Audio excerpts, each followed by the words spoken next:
عمرو بن دینار نے بیان کیا، سفیان نے یہ حدیث عمرو بن دینار سے 2 مرتبہ سنی تھی۔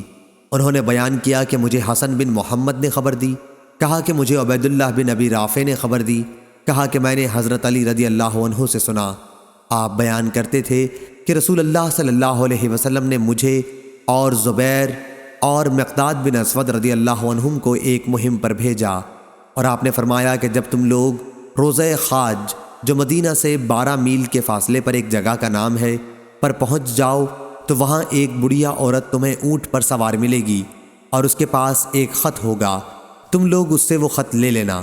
ہم روانہ ہوئے اور ہمارے گھوڑے ہمیں تیزی کے ساتھ لیے جا رہے تھے۔ آخر ہم روضہ خاک پر پہنچ گئے اور وہاں واقعی ایک بوڑھی عورت موجود تھی جو اونٹ پر سوار تھی۔ ہم نے اس سے کہا کہ خط نکال۔ اس نے کہا کہ میرے پاس تو کوئی خط نہیں، لیکن جب ہم نے اسے دھمکی دی کہ اگر تو نے خط نہ نکالا تو تمہارے کپڑے ہم خود اتار دیں گے، اس پر اس نے اپنی گندھی ہوئی چوٹی کے اندر سے خط نکال کر دیا اور ہم اسے رسول اللہ صلی اللہ علیہ وسلم کی خدمت میں لے کر حاضر ہوئے۔ اس کا مضمون یہ تھا، حاطب بن ابی بلتع کی طرف سے مشرکین مکہ کے چند آدمیوں کی طرف۔ اس میں انہوں نے رسول اللہ صلی اللہ علیہ وسلم کے بعض بھیدوں کی خبر دی تھی۔ حضرت صلی اللہ علیہ وسلم نے فرمایا، اے حاطب، یہ کیا واقعہ ہے؟ انہوں نے عرض کیا، یا رسول اللہ صلی اللہ علیہ وسلم، میرے بارے میں عجلت سے کام نہ لیجئے۔ میری حیثیت مکے میں یہ تھی کہ قریش کے ساتھ میں نے رہنا سہنا اختیار کر لیا تھا، ان سے رشتہ ناتا میرا کچھ بھی نہ تھا۔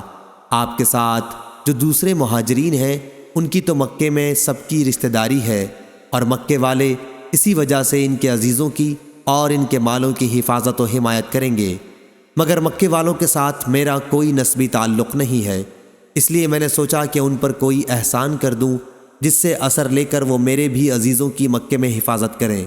میں نے یہ کام کفر یا ارتداد کی وجہ سے ہرگز نہیں کیا ہے، اور نہ اسلام کے بعد کفر سے خوش ہو کر۔